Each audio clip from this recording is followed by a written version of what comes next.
Good morning. State lawmakers in Olympia could decide this session whether to act on an initiative that would make it easier to prosecute police officers who use deadly force unreasonably. Nearly 300,000 people signed I-940, which would also make some changes to the way officers are trained.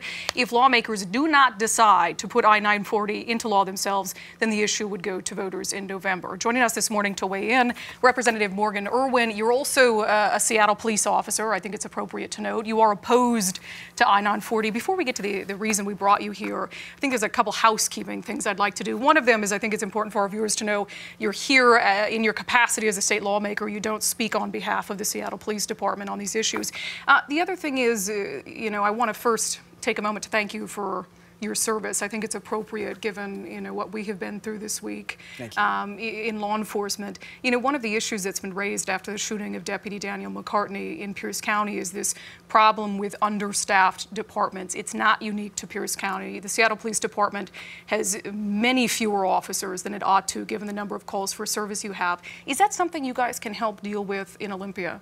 It is, and actually Representative Kloba, who's on the other side of the aisle from me, we don't agree on everything, but she's put, I think, $3.7 million in the governor's supplemental budget to increase the number of classes we can run through the Criminal Justice Training Commission, which is how we make more cops. And that's one of the bottlenecks, is that it's hard to find qualified candidates. It's hard to get them through, a very intensive and long-term training process.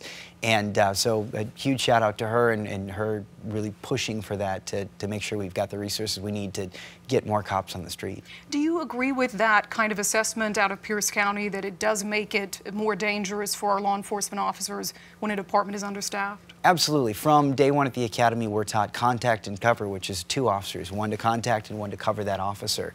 And unless you're in a 2-officer car or you have 2 cars in close proximity to one another, that doesn't often happen in the real world. And the only way to get to a point where we can do that, where we can cover each other on calls, even simple calls, is if we've got more staff. Okay, let's get to the issue of why we brought you here. This initiative, I-940, it is controversial.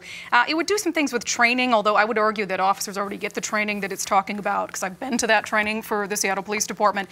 The controversial part is this idea of changing the wording of state law when it comes to the threshold that prosecutors have to meet to prosecute a police officer who uses deadly force. Right now in the law, it has the word malice, which is the key word at the middle of this, that prosecutors have to prove an officer acted with malice when they shot someone in order to bring murder charges against them. Why are you not in support of taking that word out, or as I-940 is written?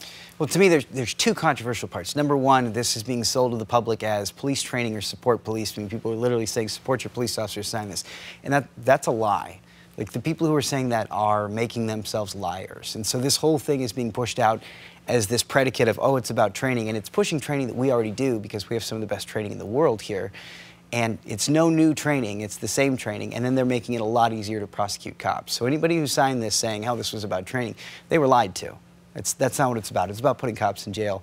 The reason why I'm opposed to taking malice out of the law, we're the only state in the country that has malice. We are. And what I would always say to that argument is, which state would you most like us to police like? Do you want us to police more like Texas or Louisiana or South Carolina, because they don't have malice? And maybe that's not fair, because those are hot-button states, but Connecticut, Maine, Massachusetts, California all use force on a more regular basis at a higher level.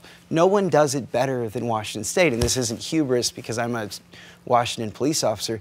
That's the facts. Right, but you're not seeing police officers prosecuted at some insane rate across the country. So why do police officers in Washington State need any more protection than a police officer in any other state in the country? Well, I guess the case I would make is that other police officers in other states do need more protection a lot of times. Here in They're Washington, getting less protection. Our law is one of the strongest, if not the strongest, in the country. So officers elsewhere get less protection than officers here. And if we're the best trained officers in the entire country at the Seattle Police Department, you guys should need less protection than anyone else. Yeah, I completely disagree with that. I think that if you're going to give us both sides of this, let's train our officers, let's equip us, let us go out there and do the best job possible, but then let's also back our officers up. I mean, surgeons every year in America, in good faith, make mistakes that cost people their lives. And they do that without, the proverbial sword of Damocles hanging over their head, where if they make a mistake, it's not the last mistake they ever make. But for me, when I'm doing that traffic stop and the door pops open and I've got to decide whether or not this guy is about to kill me, like, if I make a mistake, it's the last one I ever make. It is a difficult job, and I never want to take away from a police officer the fact that in the context of this conversation, we ask you to do incredibly difficult jobs and make life or death decisions in an instant. I would never take that away from you. Really quickly, because we've got just 10 seconds left, are you guys going to deal with this in Olympia, or are we going to see this on the ballot for voters in November? I hope that we can get to it in Olympia. Representative Goodman and Senator Frocht are both trying to get it done, but we've got 57 days left in a short session. I don't know if we're going to get there. All right, we shall see. Representative Morgan Irwin, we appreciate you being here, and again, I want to underscore, we appreciate every day the service that you and your fellow officers give to our communities. Yeah. Appreciate it. Back to you guys.